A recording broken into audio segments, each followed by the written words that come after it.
प्रिय विद्यार्थियों, this is Anil. आप सभी का मेरे YouTube चैनल पर स्वागत है। आज हम राजस्थान बोर्ड के हिंदी मीडियम के 12th क्लास के स्टूडेंट्स के लिए रसायन विज्ञान के पहले अध्याय का भाग 5 प्रारंभ करने जा रहे हैं। इससे पिछले भागों में हमने ये जाना है कि ठोस अवस्था क्या होती है, ठोसों के प्रकार क्या हैं, उन्हें क्रिस्टलीय और अक्रिस्टलीय ठोसों में विभाजित किया था। पिछले टॉपिक में हमने ये पढ़ा था कि क्रिस्टलीय और अक्रिस्टलीय ठोसों में क्या अंतर होता है। एक महत्वपूर्ण टॉपिक था, आपने उसे नोट कर लिया होगा। उसी टॉपिक में 2 पॉइंट आए थे, एक तो शीतलन वक्र के बारे में आया था और एक आया था समदैशिकता और विषमदैशिकता के बारे में। आज हम बात करने जा रहे हैं इन दोनों टॉपिक पर अलग से।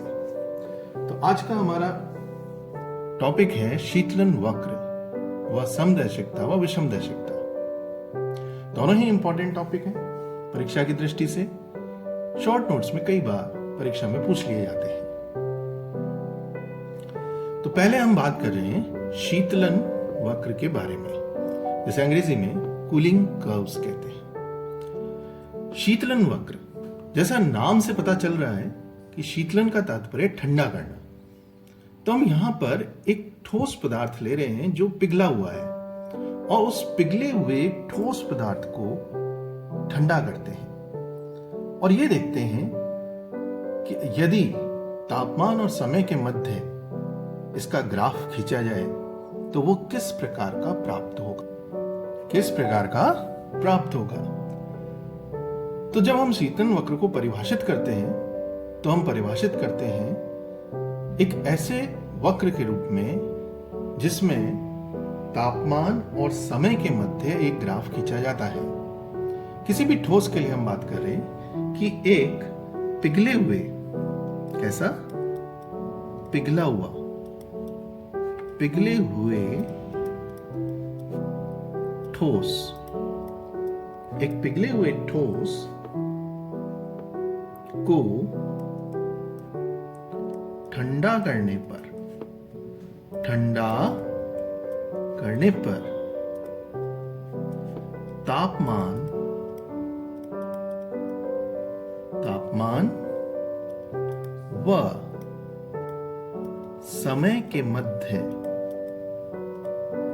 तापमान व समय के मध्य खींचा गया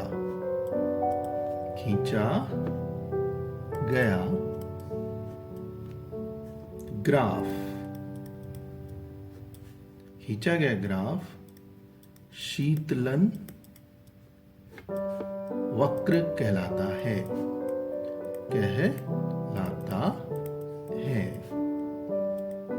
तो ये तो है इसकी परिभाषा। ये क्या है? पिघले हुए ठोस को ठंडा करने पर तापमान व समय के मध्य खींचा गया ग्राफ क्या कहलाएगा? शीतलन वक्र कहलाता है।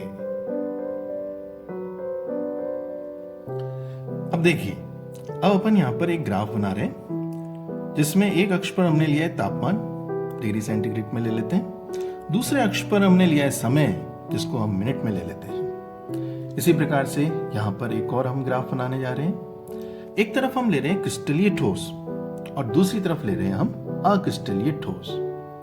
तो जब हम किसी भी ठोस को ठंडा करते हैं तो स्टार्टिंग में हम बता रहे हैं जैसे कि तापमान अधिक है, कोई भी हमने क्रिस्टलीय ठोस लिया है तो उसका ग्राफ देखो किस प्रकार से प्राप्त होता है। अब हमने इसको ठंडा करना शुरू किया तो समय के साथ साथ उसके तापमान में कमी आती जाएगी। धीरे धीरे उसके तापमान में क्या हो रहा है? कमी आ रही है। तो समय के साथ साथ उसका तापमान कम होता है। अब जैसे हमने बर्फ ली हुई है, हमने पहले भी इसका उदाहरण लिया था कि फॉर एग्जाम्पल हमने क्या लिया हुआ है? बर्फ ली हुई है। तो उसमें हम बताते हैं, फॉर एग्जाम्पल अगर हम बात करें तो 25 डिग्री सेंटीग्रेड से हमने स्टार्ट किया, तापमान कम करते गए धीरे धीरे करके 25 से 20, 20 से 15, 15 से 10, 10 से 5। जब हम 0 डिग्री सेंटीग्रेड पर पहुंच जाएंगे, मान लो यहां हम 0 डिग्री सेंटीग्रेड पर पहुंच गए, तो पानी अब क्या होगा? बर्फ में परिवर्तित होना प्रारंभ होगा। तो कुछ समय के लिए यहां तापमान में होने वाला परिवर्तन रुक जाता है। तो ग्राफ एक सीधी रेखा के रूप में प्राप्त होगा। कुछ समय के लिए समय बढ़ रहा है, तापमान में कोई परिवर्तन नहीं हो रहा, तो यहां पर एक सीधी रेखा प्राप्त होगी। फिर पूरा पानी जब बर्फ में बदल जाएगा 0 डिग्री सेंटीग्रेड पर, तो धीरे धीरे करके फिर हम टेम्परेचर जब डाउन करेंगे तो उसके बाद ताप 0 से कम होना प्रारंभ होगा और ये ग्राफ समय के साथ साथ धीरे धीरे फिर इस तरह से चलता जाएगा। तो 0 डिग्री सेंटीग्रेड, जिसे हम बर्फ का हिमांक कहते हैं या पानी का हिमांक कहते हैं, पिघलाएंगे तो ये गलनांक होगा। तो हम बताते हैं कि 0 डिग्री सेंटीग्रेड पर ये एक सीधी रेखा प्राप्त हो रही है। तो ये ग्राफ क्या हुआ, बीच में से टूट गया। कंटिन्यूस नहीं है, लगातार नहीं है, ये बीच में से टूट जाता है। चूंकि क्रिस्टलीय ठोसों में एक निश्चित गलनांक या हिमांक होता है, इसलिए ग्राफ इस तरह का प्राप्त होता है। तो तापमान और समय के बीच मध्य खींचा गया ग्राफ है, बीच में से टूट रहा है, तो इसलिए हम इसको कहते हैं कि ये ग्राफ कैसा है, ये ग्राफ असतत है। ये ग्राफ असतत है। तो क्रिस्टलीय ठोसों में प्राप्त होने वाले शीतलन वक्र कैसे होते हैं, असतत होते हैं। कि अगर क्रिस्टलीय ठोस है तो इसमें प्राप्त होने वाला शीतलन वक्र असतत है। असतत क्यों है, क्योंकि इनका एक निश्चित हिमांक है।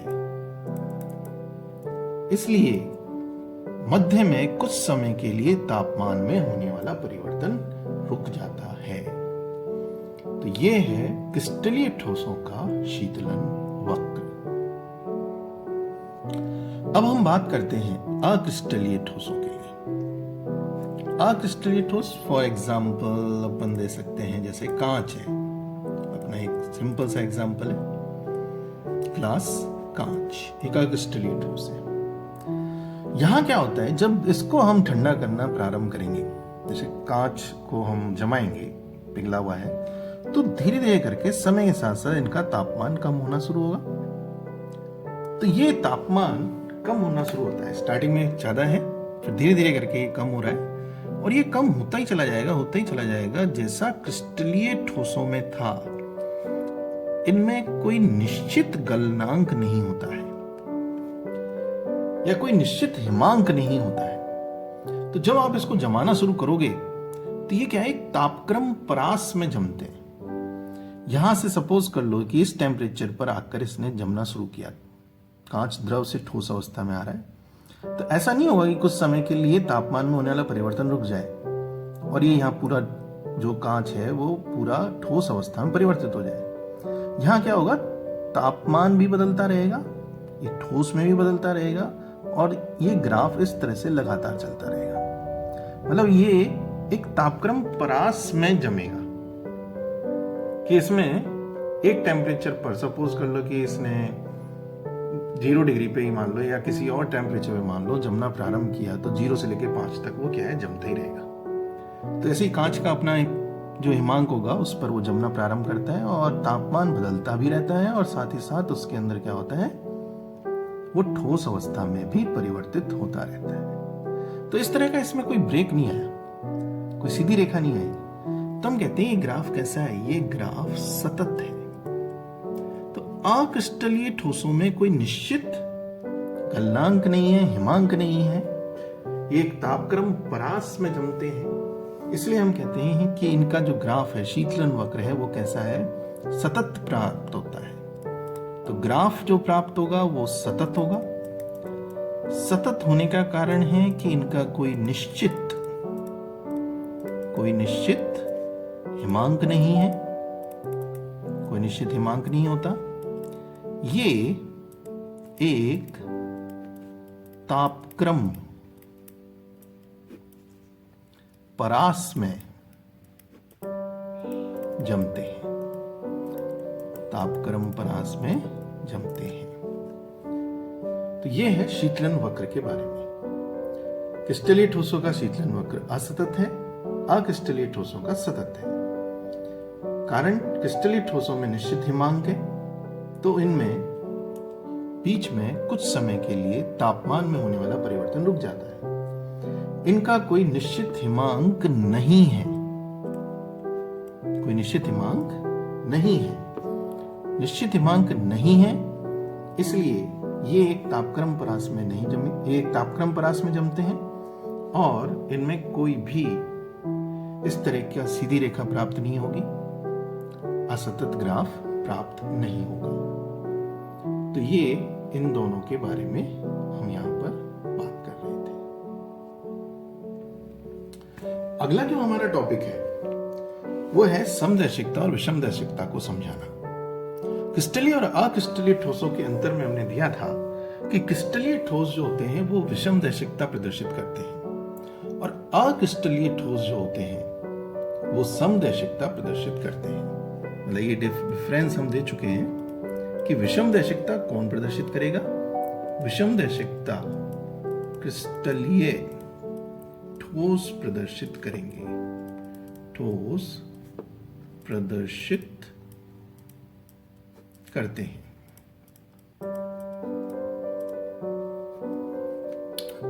एनाइसोट्रॉपी कहलाती है। जबकि समदैशिकता की हम बात करें तो समदैशिकता के लिए हम कहते हैं कि ये अक्रिस्टलीय ठोस प्रदर्शित करते हैं।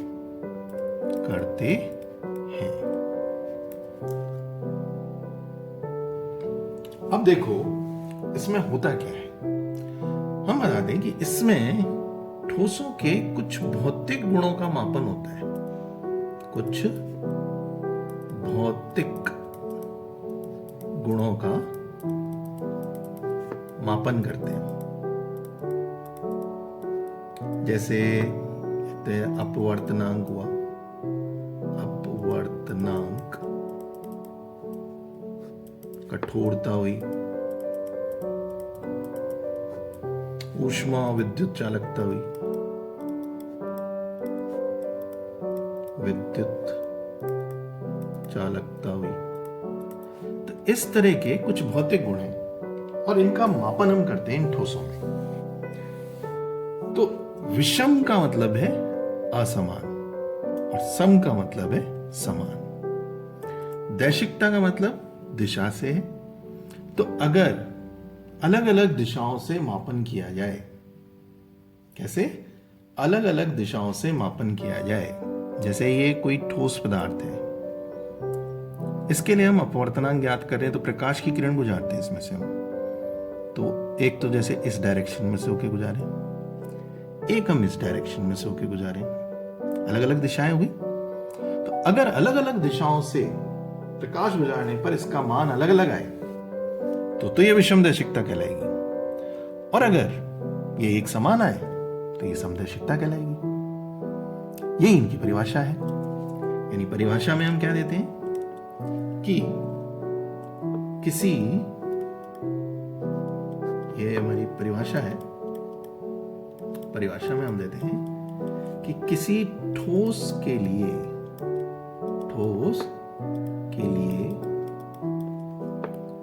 जब कुछ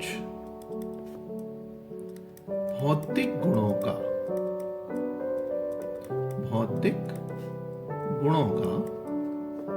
मापन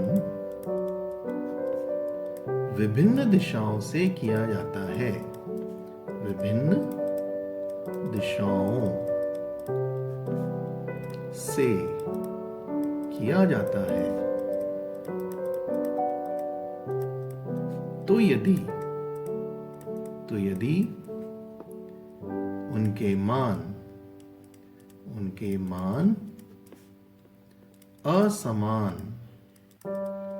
असमान प्राप्त होते हैं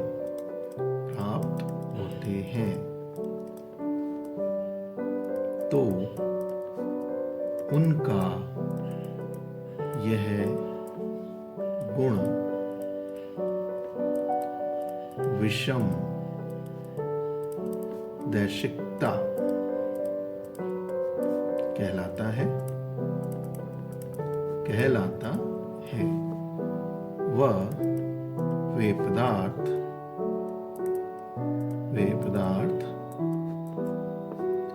विषम दैशिक पदार्थ कहलाते हैं। विषमदैशिक पदार्थ कहलाते हैं। ठीक इसी प्रकार से हम समदैशिकता को भी परिभाषित कर सकते हैं।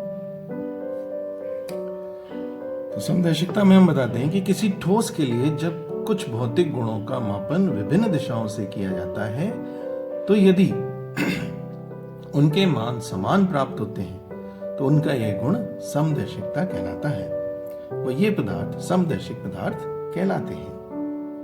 तो इस प्रकार से हम समदैशिकता और विषमदैशिकता में अंतर कर सकते हैं। विषमदैशिकता जैसे हमने बताया कि क्रिस्टलीय ठोसों में प्रदर्शित होती है। तो क्रिस्टलीय ठोसों में क्या होता है? अवयवी कणों की एक नियमित व्यवस्था होती है। जबकि हम बात करते हैं समदैशिकता के बारे में, तो हम कहते हैं कि ये अक्रिस्टलीय ठोसों में प्रदर्शित होती है। इनमें क्या है? अवयवी कणों की कोई नियमित व्यवस्था नहीं है। ये बात हम परिभाषा में कर चुके हैं। तो एक सिंपल से उदाहरण के द्वारा हम विषमदैशिकता को समझ सकते हैं। एक सिंपल उदाहरण है जिसमें हम अपवर्तनांक ज्ञात करने के लिए बता रहे हैं कि एक ठोस है, जैसे आइसलैंड स्पार है, तो इसके क्रिस्टल में से होकर हम प्रकाश की किरण को गुजार रहे हैं। तो देखो, समझाने के लिए हम एक बहुत ही सरल तरीके से उसका एक चित्र बनाते हैं। उस चित्र में हमने उसके अवयवी कणों को दो तरीके से प्रदर्शित किया है। एक नियमित व्यवस्था है जिसमें हम बता रहे हैं कि उसमें उपस्थित एक प्रकार के अवयवी कण तो इस तरह से बिंदु स्वरूप है, काले डॉट की तरह से। तो इस तरह से इनकी एक पंक्ति बनी हुई है, इस तरह से ये एक पंक्ति इनकी बनी हुई है। और इसी प्रकार से इसमें दूसरे प्रकार के अवयवी कण हैं जिनकी नियमित व्यवस्था इस तरह से है। इनको हमने इस तरह से गोलों से प्रदर्शित किया हुआ है।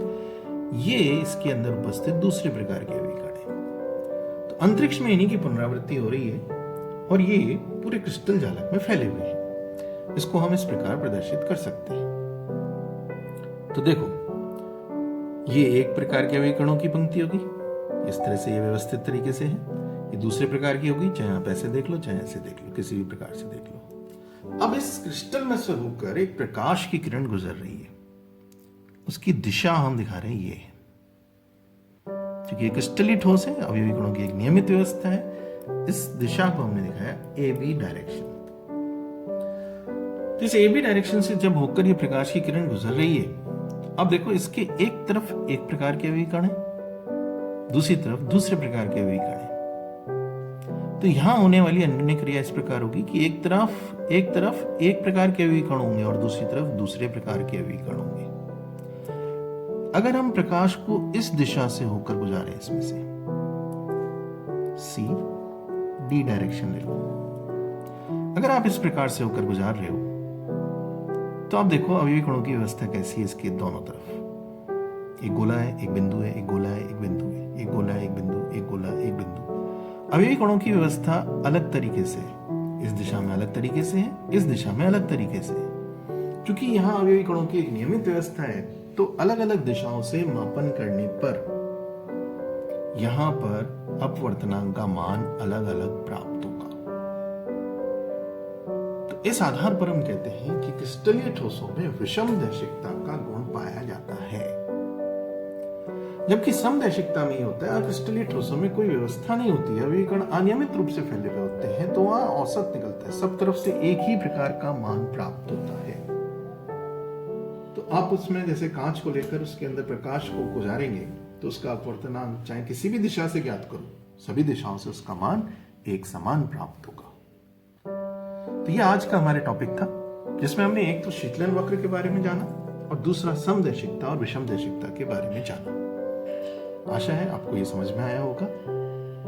आप इन दोनों टॉपिकों को अपनी कॉपी में नोट करें और इसी प्रकार से आप सभी टॉपिक्स को नोट करते